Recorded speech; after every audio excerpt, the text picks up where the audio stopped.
Welcome to A1 IS Institute. This side G Kumar और as I promised you कि 1940 से लेके 1947 तक I will bring MCQs of BPSC prelims questions. So as I promised, events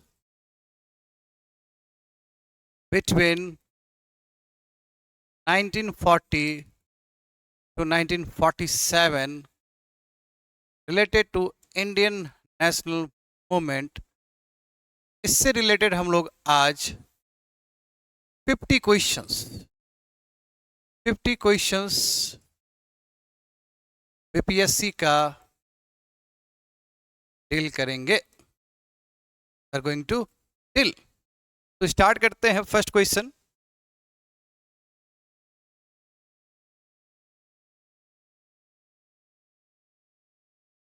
Who was the first satyagrahi of individual satyagraha movement in 1940? The first option is Sarojini Naidu. The second option is C. Rajagopalachari. The third option is Vinoba Bhave. And the last option is Subhash Chandra Bose. तो इसका correct answer होगा विनोबा भावे। तो बिल्कुल individual सत्याग्रह किया गया in response of August offer, और 3 individual सत्याग्रही को गांधी जी ने सेलेक्ट किया था। उसमें जो फर्स्ट थे वो थे विनोबा भावे, करेक्ट। 17 अक्टूबर 1940 में इन्होंने इंडिविजुअल सत्याग्रह स्टार्ट किया था। कहाँ से? पौनार से। पौनार कहाँ पे है जी? नियर वारदा। और वारदा कहाँ पे है? बॉम्बे। समझ गए? तो करेक्ट आंसर क्या होगा? आचार्य विनोबा भावे। Next question, where did Vinoba Bhave start the individual satyagraha in 1940? The first option is Pavnar, Maharashtra. The second option is Bardoli, Gujarat. The third option is Champaran, Bihar. And the last option is Wardha, Maharashtra. तो correct answer क्या होगा? Correct answer होगा पवनार। ठीक है, पवनार आश्रम से विनोबा भावे ने individual सत्याग्रह start किया है। तो विनोबा भावे के बाद 3 इंडिविजुअल्स को सेलेक्ट किया गया था सत्याग्रह के लिए, that is called individual satyagraha. उसमें फर्स्ट है आचार्य विनोबा भावे, सेकेंड है Jawaharlal Nehru, and the third one is Brahmadatt. Brahmadatt और आचार्य विनोबा भावे दोनों ने ही पौनार से स्टार्ट किया था जी। पौनार कहाँ पे है? महाराष्ट्र में, बॉम्बे में, उस समय के बॉम्बे प्रेसिडेंसी में। The next question, the individual satyagraha of 1940 was the direct result of which British proposal? Cripps mission, Simon commission, third option is August offer, and the last option is Wavell plan. तो correct answer क्या होगा इसका? Correct answer होगा अगस्त offer. अगस्त offer आया था 8 अगस्त 1940 को, और ये आया था ताकि ब्रिटिश इंडियाज का कॉपरेशन को इकट्ठा कर सके अपने वार एफर्ट के लिए, अपने सेकेंड वर्ल्ड वार के एफर्ट के लिए। ठीक है, तो इसी के रिस्पॉन्स में, अगस्त ऑफर के रिस्पॉन्स में ही इंडिविजुअल सत्याग्रह किया गया था। कब? 1940 में। The next question, which of the following is the correct chronological order? First one August offer, Cripps mission, Ramgarh session and individual satyagraha. तो थोड़ा देखते हैं, टाइमलाइन देखते हैं। अगस्त ऑफर कब आया था? 8 अगस्त 1940 को, करेक्ट। क्रिप्स मिशन जी, रामगढ़ सेशन कब हुआ था? मार्च 1940 को। इंडिविजुअल सत्याग्रह कब किया गया? अक्टूबर 1940 को। और क्रिप्स मिशन मार्च 1942। और क्रिप्स मिशन के ही रिस्पॉन्स में क्विट इंडिया मूवमेंट किया गया है। तो ऑप्शन क्या है? क्रोनोलॉजिकल ऑर्डर में हमें मिलाना है जी।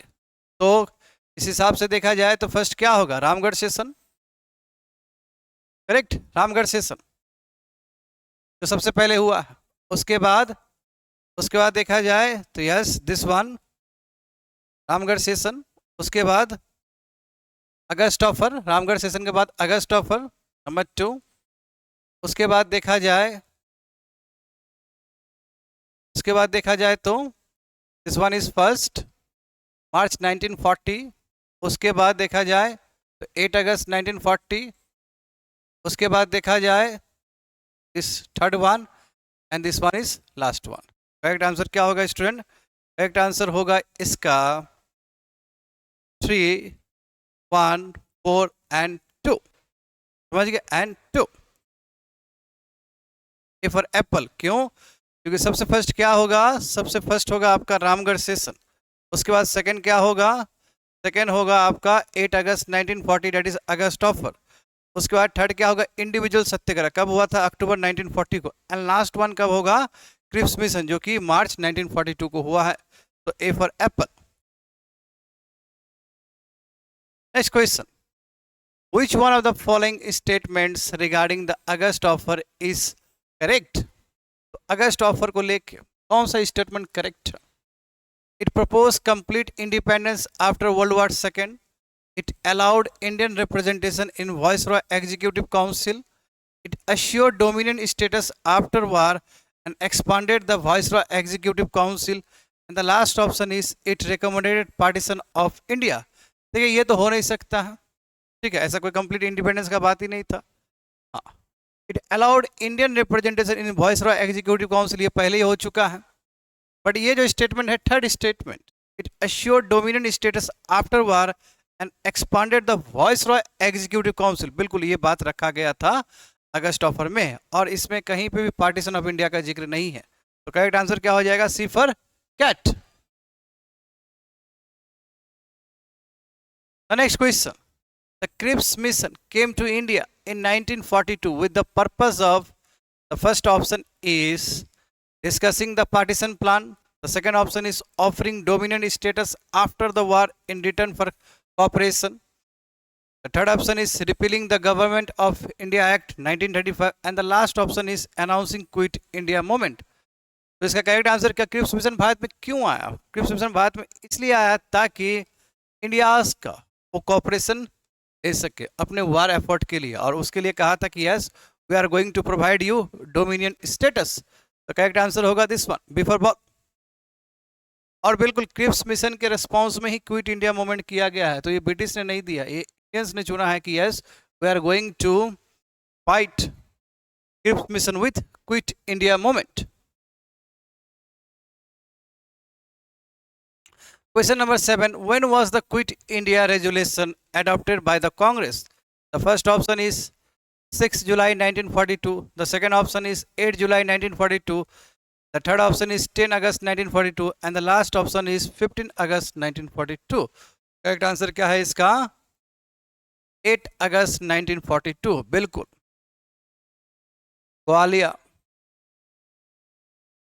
ग्वालियर टैंक मैदान, यहीं से क्विट इंडिया रेजोल्यूशन पास हुआ और यहीं से स्टार्ट हुआ। कहाँ पे? ये वारदा में। वारदा कहाँ पे है? महाराष्ट्र में। समझ गए? और यहाँ पे अरुणा असफ अली ने भी कांग्रेस का झंडा फहराया है।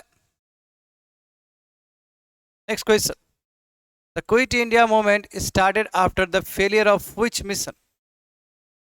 वेबल mission, cabinet mission, Cripps mission and the Simon commission. The correct answer is Cripps mission.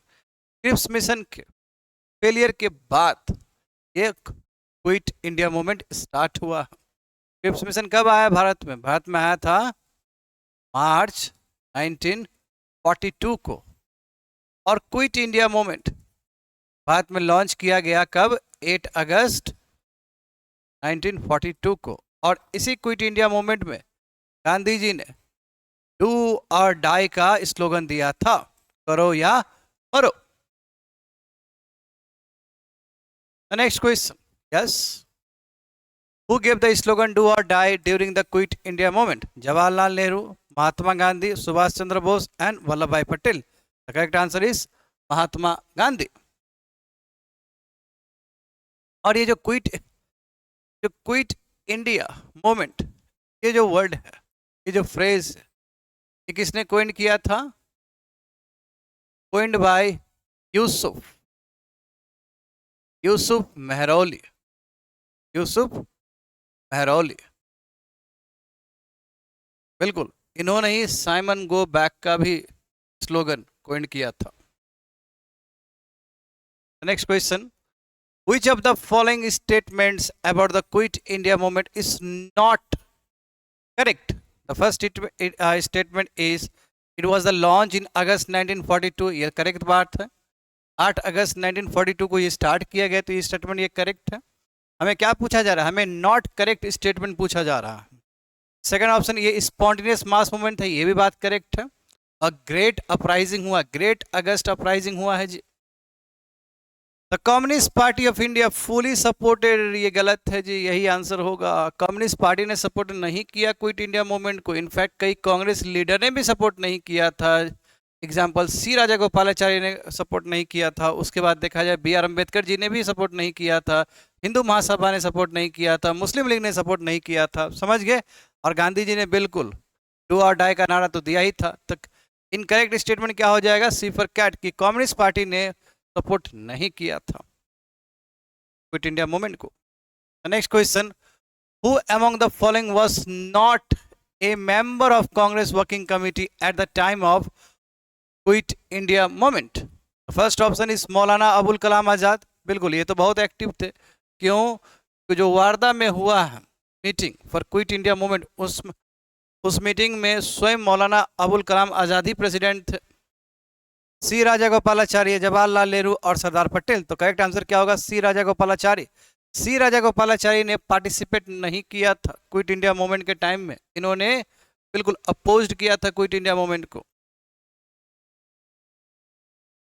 Next question, who was elected as the president of all India Congress committee session where quit India resolution was passed in 1942?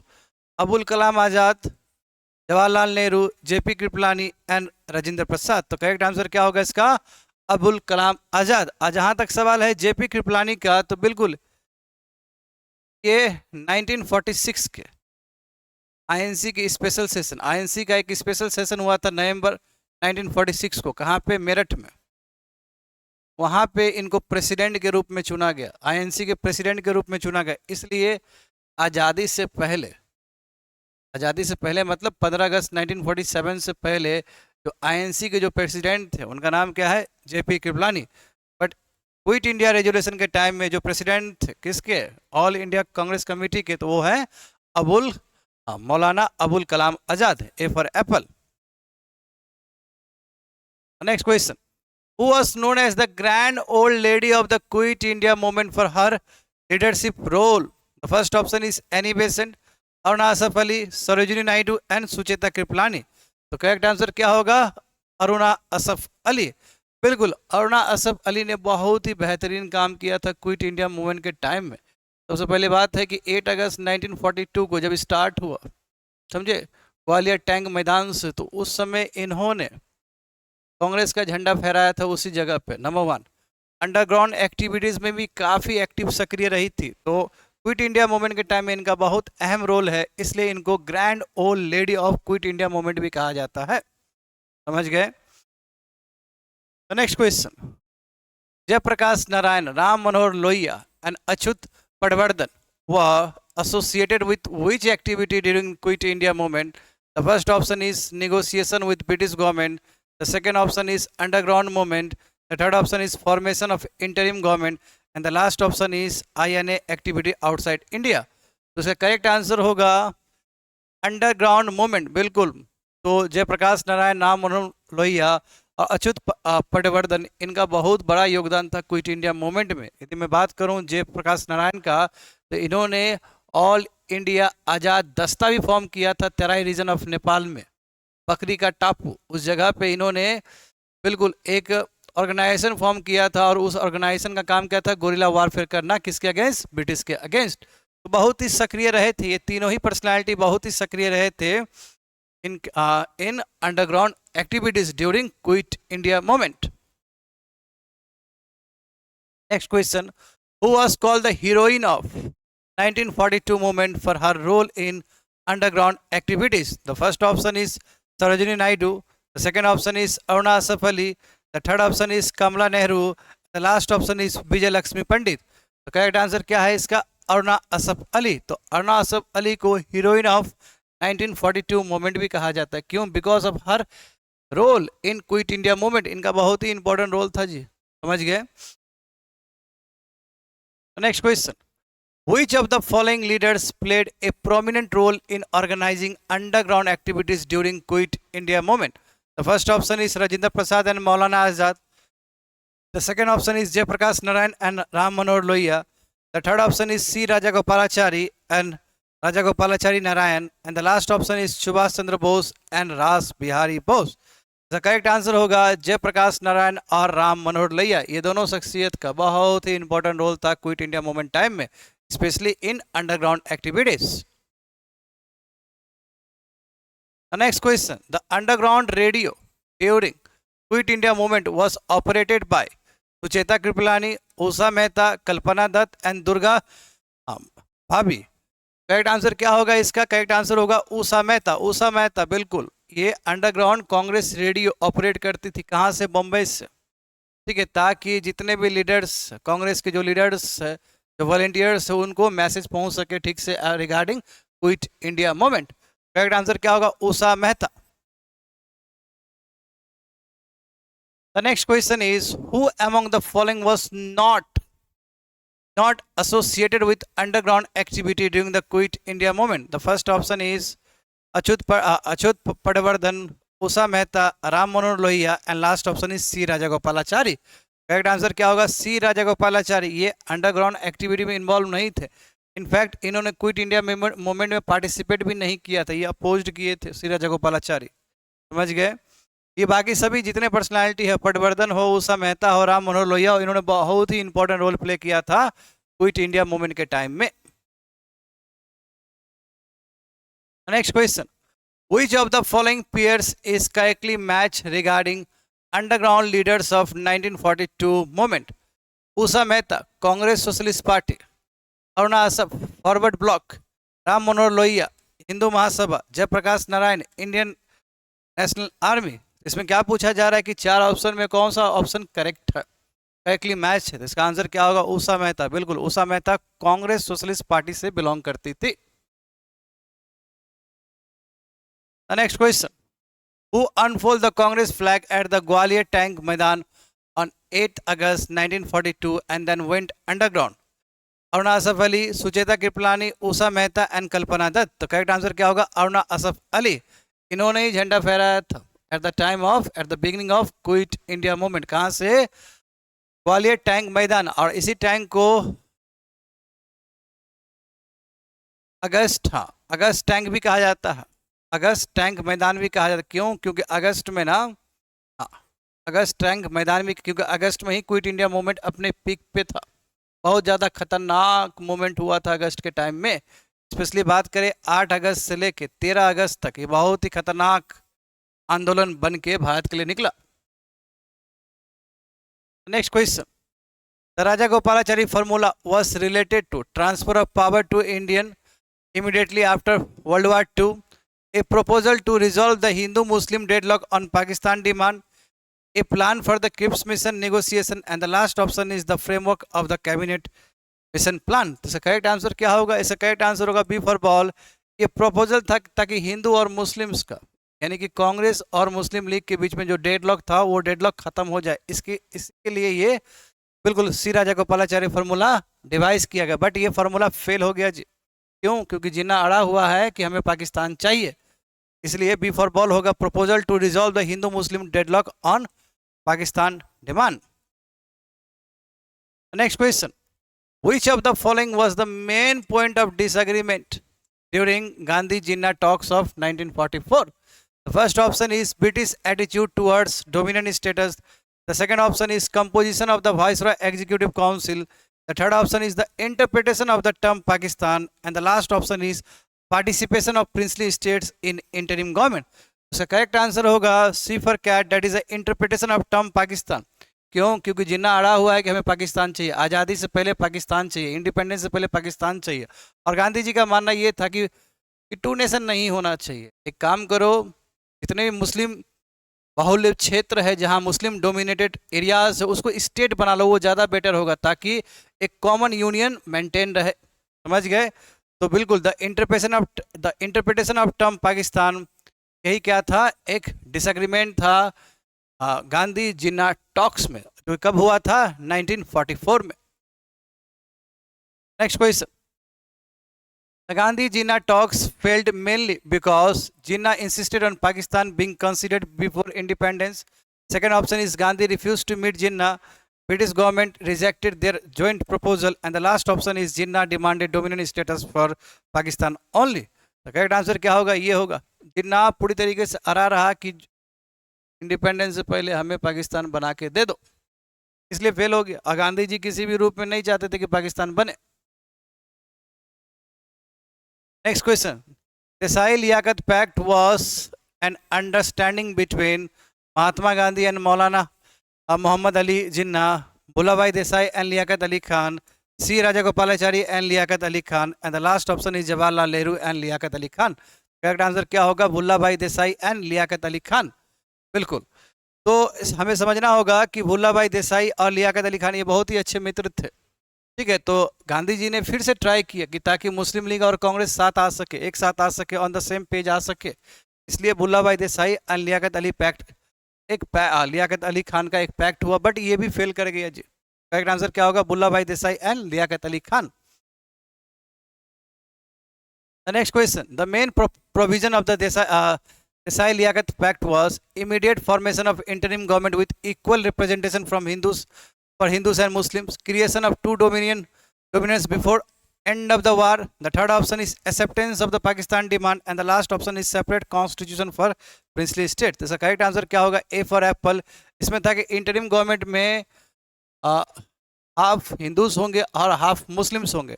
बाद में जिन्ना ने भी इसको reject कर दिया और कांग्रेस ने भी इसको रिजेक्ट कर दिया। समझ गए? तो प्रपोजल ये था, बट ये मेटरलाइज नहीं हो पाया।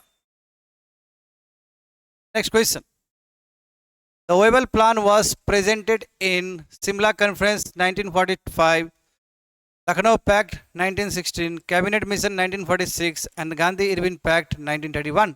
करेक्ट आंसर क्या होगा? शिमला कॉन्फ्रेंस। बिल्कुल, शिमला कॉन्फ्रेंस 1945 को, जून, कि मैं प्रिसाइजली कहूँ तो 25 जून 1945 को शिमला में ऑल इंडिया कॉन्फ्रेंस पार्टी हुआ, सबको बुलाया गया और वहाँ पे कोशिश किया गया वेबल के द्वारा कि जो मुस्लिम लीग है और कांग्रेस के बीच में जो डेडलॉक है वो डेडलॉक ख़त्म हो सके। बट उसके बाद भी ये प्रयास भी बेकार ही रहा, ये प्रयास भी सक्सेसफुल नहीं हुआ। समझ गए? Next question, what was the chief objective of Wavell plan? To offer complete independence after the war, to reorganize the Viceroy Executive Council, to give more representation to Indians, to propose partition of India before independence, and to allow princely states to join Pakistan. तो इसका correct answer होगा to reorganise, यानी कि viceroy executive council को reorganise करना। कितने total कितने members थे? 14 मेंबर्स। तो इसमें कहा गया कि 2 मेंबर्स हम रखेंगे ब्रिटिश, और बाकी जो है 12 को क्या करेंगे? 6 और 6 में हिंदूस रिप्रेजेंट करेंगे और 6 में मुस्लिम्स रिप्रेजेंट करेंगे। समझ गए? तो इसमें कोशिश यही था कि वाइसरॉय एग्जीक्यूटिव काउंसिल को एक्सपांड करना ताकि अधिक से अधिक इंडियंस उसमें आ सके। Next question, why did Shimla conference of 1945 fail? Congress refuse to participate. First option, the British government withdraw support. Last third option is Muslim League demanded the exclusive right to nominate Muslim members. The last option is Cripps opposed the plan. So correct answer होगा C for cat, क्योंकि मुस्लिम लीग ने कहा कि चलो ठीक है, आपने 12 में क्या किया? 6 कर दिया, 6 मुस्लिम होंगे और 6 हिंदू होंगे, बट मुसलमान कैंडिडेट को अपॉइंट करने का अधिकार पूरा मुस्लिम लीग को ही होना चाहिए। कांग्रेस बिल्कुल भी मुस्लिम लीडर्स को, मुस्लिम कैंडिडेट को वॉइसरॉय एग्जीक्यूटिव काउंसिल के लिए नॉमिनेट नहीं कर सकता है। तो इसके वजह से मुस्लिम लीग और कांग्रेस के बीच में डेडलॉक आ गया। क्यों? यदि ऐसा हो कि कांग्रेस नॉमिनेट नहीं कर सकता है मुस्लिम कैंडिडेट को, तो उस हिसाब से फिर कांग्रेस हिंदू पार्टी हो जाएगा, जो कांग्रेस बिल्कुल भी नहीं चाहता था। क्यों? क्योंकि कांग्रेस के अंदर बहुत सारे मुस्लिम लीडर्स भी थे। समझ गए? तो करेक्ट आंसर क्या होगा? C for cat. Next question, which of the following was a recommendation of the cabinet mission plan of 1946? The first option is India should immediately be given dominion status. There should be a union of India with limited subjects under its control. The third option is partition of India into two independent nations, and the last option is princely states should be given complete independence. इसका correct answer क्या होगा? B for ball. बिल्कुल, ये 1946 का जो cabinet mission है. Correct. कब आया? मई आया, तो बना तो पहले ही मार्च 1946 को ही बन गया, बट भारत में इसने रिकमेंडेशन कब दिया था? मई 1946 को. और इसके तहत क्या था कि यूनियन ऑफ इंडिया तो बनेगा, चलो एक फेडरल स्ट्रक्चर बनेगा, बट यूनियन क्या होगा? वीक होगा एज कम्पेयर टू प्रोविंसेस. और बस लिमिटेड सब्जेक्ट्स दिए जाएंगे, लाइक डिफेंस दिया जाएगा, लाइक एक्सटर्नल अफेयर्स दिया जाएगा, लाइक कॉमर्स कम्युनिकेशन दिया जाएगा, बाकी सब प्रोविंस को दिया जाएगा. तो इसलिए एक फेडरल स्ट्रक्चर का बात तो है इसमें, बट यूनियन क्या है? कमजोर है. यूनियन क्या है? वीक है as compare to provinces. Correct answer क्या होगा? B for ball. Next question. The Royal Indian Navy mutiny of 1946 was significant because secured independence for India, united Hindus, Muslims and Sikhs in action against the British. The third option is was supported by the Congress leadership, and the last option is was completely non-violent. The correct answer क्या होगा? Correct answer होगा B for ball. देखिए, royal Indian naval mutiny ये कब हुआ था? 18 फरवरी 1946 को हुआ था. समझ गए? कहाँ पे हुआ था ये आपका? हाँ, बॉम्बे में हुआ था. बॉम्बे में हुआ था जी, अलवार बॉम्बे. इसमें लगभग 1100 जो रेटिंग्स 1100 सेलर्स ने ये विद्रोह किया था. समझ गए? वहाँ के एक शोर इस्टेब्लिशमेंट, वहाँ के जो ट्रेनिंग स्कूल्स पर एक्टिविटीज ऑफ शिपिंग, उसमें लगभग 1100 रेटिंग्स ने 1100 सेलर्स ने ये विद्रोह किया था. और इसका मकसद क्या था कि यस, हिंदूस, मुस्लिम और सिख सब इकट्ठा आए ताकि वो फाइट कर सके ब्रिटिश से. अच्छा, इसी टाइम में आईएनए ट्रायल भी चल रहा था जी. सुभाष चंद्र बोस का आईएनए ट्रायल भी चल रहा था. उसमें भी तीनों ही हिंदू थे, एक मुस्लिम थे और एक सिख थे. एग्जाम्पल हो गया आपका प्रेम कुमार सहगल थे उसमें, डिलोन थे उसमें, शाहनवाज खान थे उसमें. तो ये एक बहुत ही सुंदर प्रयास दिखता है ताकि हिंदूज, मुस्लिम्स और सिख्स इकट्ठा हो against the British. Before ball. Next question. Which statement is correct about the cabinet mission plan? It rejected the idea of constitutional assembly. It recommended the division of India into two dominions. It proposed a union of India with limited power, foreign affairs, defense and communication. It provided for a presidential form of government. तो correct answer क्या होगा? C for cat. ये मैं explain कर चुका हूँ. देखिए, ये तो गलत बात है. इसमें कॉन्स्टिट्यूशनल असेंबली बनाने का बात है, कॉन्स्टिट्यूशनल असेंबली बनाने का बात है, इंटरिम गवर्नमेंट फॉर्म भी करने का बात है. समझ गए? हाँ, इसमें कहा गया कि डिवीजन ऑफ इंडिया होगा टू डोमिनियंस में. नहीं, इसमें ये नहीं बोला गया जी. इसमें पूरी तरीके से इसमें रिजेक्शन ऑफ पाकिस्तान, पाकिस्तान का पूरी तरीके से रिजेक्शन कर दिया गया. Rejection of Pakistan. समझ गए? तो ये ऑप्शन भी नहीं होगा, ये ऑप्शन भी नहीं होगा और ये ऑप्शन करेक्ट होगा. और इसमें कहीं पे भी ये बात नहीं था कि presidential form of government create करना है भारत में. समझ गए? तो करेक्ट आंसर होगा C for cat. The next question. Who among the following gave the call for royal Indian navy strike of 1946? First option is M.S. Khan and Madan Singh. The second option is Aruna Asaf Ali and Jayaprakash Narayan. Third option is Rashid Ali and Sajjad Zahir. The last option is P.S. Ramdas and P.V. Karnik. तो correct answer क्या होगा? M.S. Khan और मदन सिंह, ये दोनों ने ही बिल्कुल royal Indian navy strike के लिए कॉल दिया था. Yes, we have to give strike, we have to take strike. तो एमएस खान और मदन सिंह ने क्या कहा था? Call for the royal Indian navy strike of 1946. बाकी जहां तक लीडर्स है, जो कांग्रेस लीडर नहीं चाहते थे कि ये म्यूटिनी बड़ा हो. Next question. The constituent assembly of India was formed on the basis of recommendation of first option Simon commission, Cripps mission, cabinet mission and Mountbatten plan. Correct answer क्या होगा? Cabinet mission. बिल्कुल, cabinet mission के अंतर्गत ही ये constitutional assembly बना है भारत में, plus interim government भी बना है. कैबिनेट मिशन का रिकमेंडेशन कब? हाँ बिल्कुल, 1946 में जी, मई 1946. Next question. What was the total strength of constitutional assembly of India as originally constituted? 296, 299, 389 and last option is 385. Correct answer क्या होगा? C for cat, 389. अच्छा, ये 389 में बिल्कुल 389 में 292 दिया गया ब्रिटिश इंडियन प्रोविंसेस के लिए, इसके लिए ब्रिटिश इंडियन प्रोविंसेस के लिए। 93 दिया गया किसके लिए? 93 दिया गया आपका प्रिंसली स्टेट्स के लिए, प्रिंसली स्टेट्स के लिए। और 4 सीट्स रिजर्व किया गया ब्रिटिश प्रोविंस कमिश्नर के लिए, किसके लिए? ब्रिटिश प्रोविंस कमिश्नर्स के लिए। समझ गए? सबको जोड़ा जाए तो क्या हो जाएगा? 389। करेक्ट आंसर क्या है? 389। Next question, who was the president of first session of constitutional assembly of India? Doctor Rajendra Prasad, BN Rao, Sachchidanand Sinha, and the last option is Jawaharlal Nehru. Correct answer क्या होगा? इसका करेक्ट आंसर होगा सच्चिदानंद सिन्हा। बिल्कुल। फर्स्ट सेशन कॉन्स्टिट्यूएंट असेंबली का जो first session हुआ था 9 December 1946 को, और इसी पीरियड में सच्चिदानंद सिन्हा को टेम्पररी प्रेसिडेंट बनाया गया था कॉन्स्टिट्यूएंट असेंबली का। अच्छा, प्रेसिडेंट का मतलब क्या है? Speaker of the constituent assembly का। क्या है? Speaker of constituent assembly.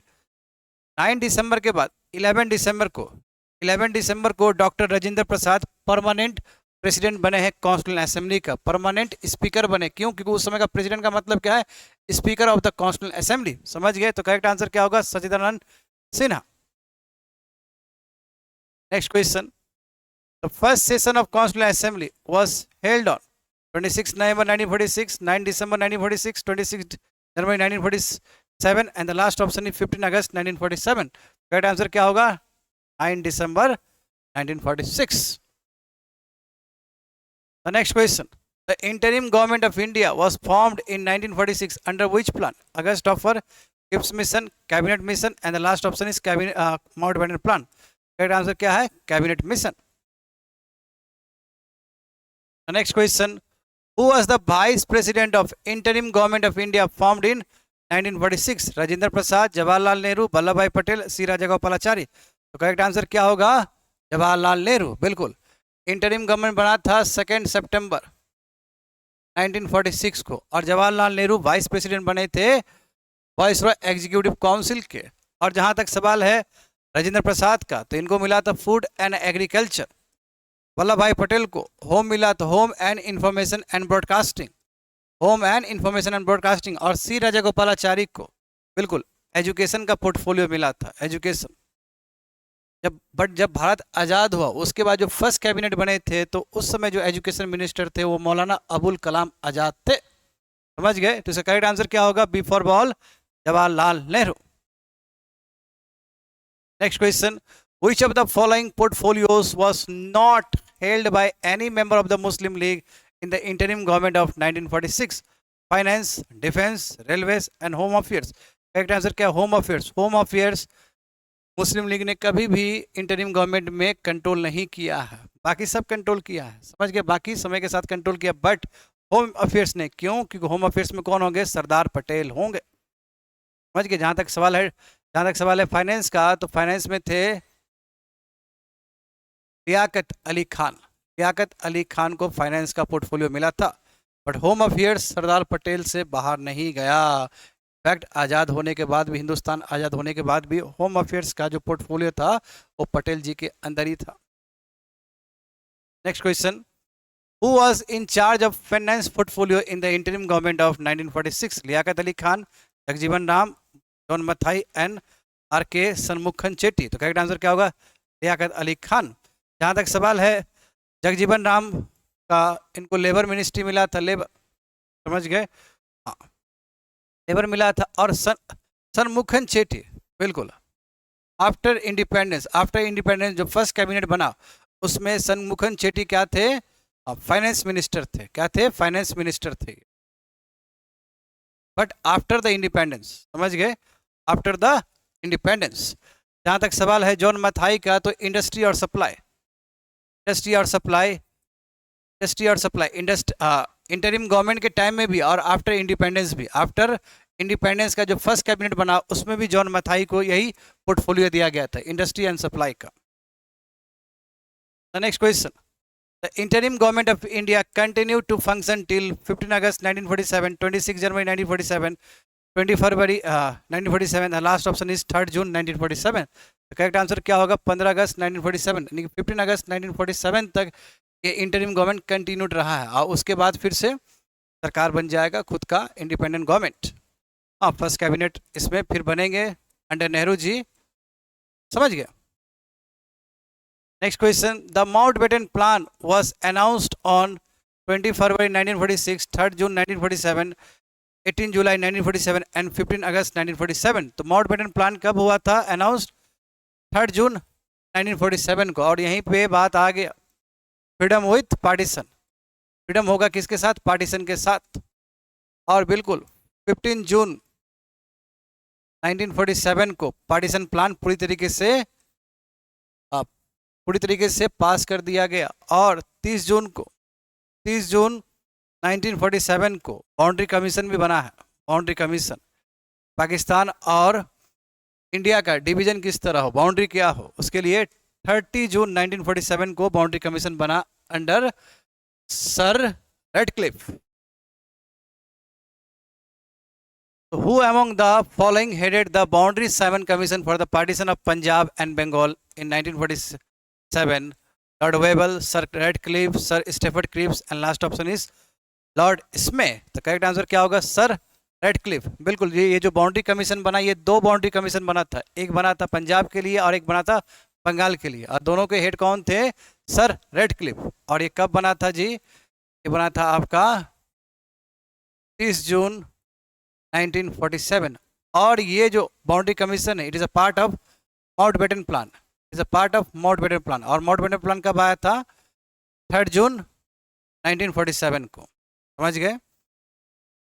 The next question, the announcement of 20th February 1947 by Prime Minister Clement Attlee declared the intention to send Cripps mission, the date for transfer of power to Indians, the establishment of interim government, and the last option is acceptance of cabinet mission। इसमें बात है, yes, Clement एटली उस समय क्या थे? Prime minister थे Britain के।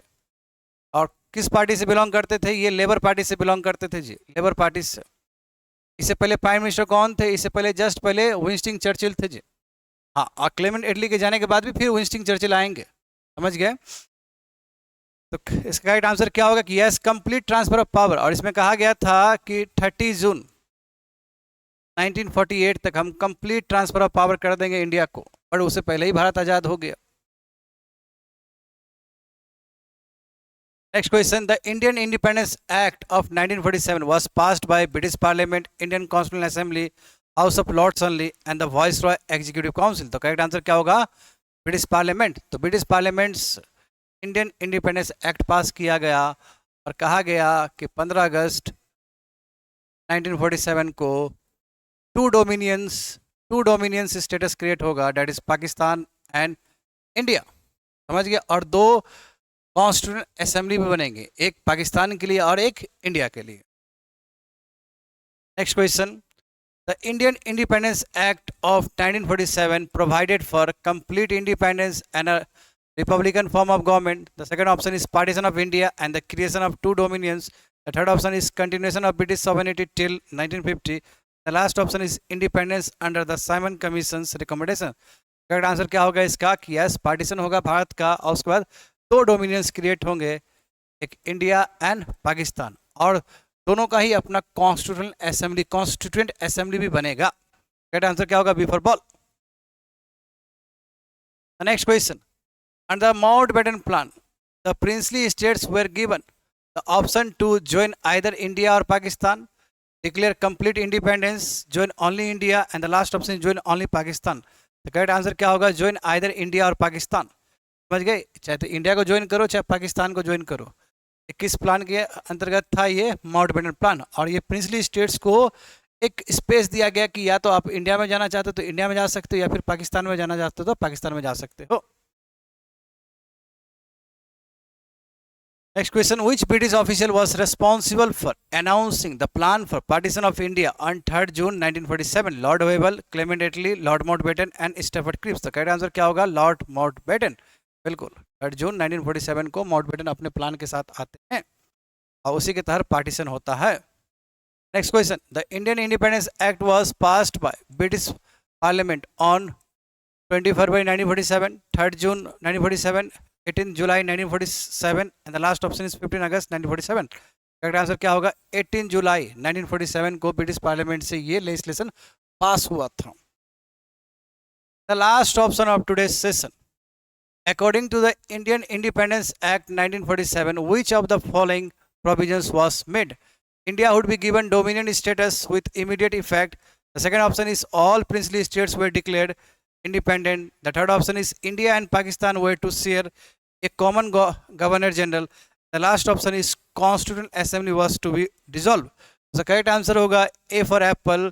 बिल्कुल इंडिया को डोमिनियन स्टेटस दिया गया, ठीक है, पाकिस्तान भी बना, इंडिया भी बना, और अब इंडिया अपने तरीके से गवर्नेंस कर सकता है. इंडियंस अब इंडिया को आराम से गवर्नेंस कर सकते हैं. बट यस, हमने गवर्नर जनरल के रूप में माउंटबेटन को ही चुना है. माउंटबेटन को ही चुना है. कब से कब? 15 अगस्त से लेके जून 1948 तक. और उसके बाद भारत में जो गवर्नर जनरल बने हैं, फर्स्ट इंडियन गवर्नर जनरल बने हैं सी राजागोपालाचारी. और सी राजागोपालाचारी कब तक कैरी करेंगे? 1950 तक, यानी कि रिपब्लिक डे 1950 तक कैरी करेंगे. और उसके बाद डॉक्टर राजेंद्र प्रसाद भारत के पहले राष्ट्रपति बनेंगे. Yes, I have completed the whole session. और इस हिसाब से आज कंप्लीट हुआ टोटल मॉडर्न इंडियन हिस्ट्री. कुछ फीडबैक देना है तो आप फीडबैक दे सकते हैं. Thank you so much.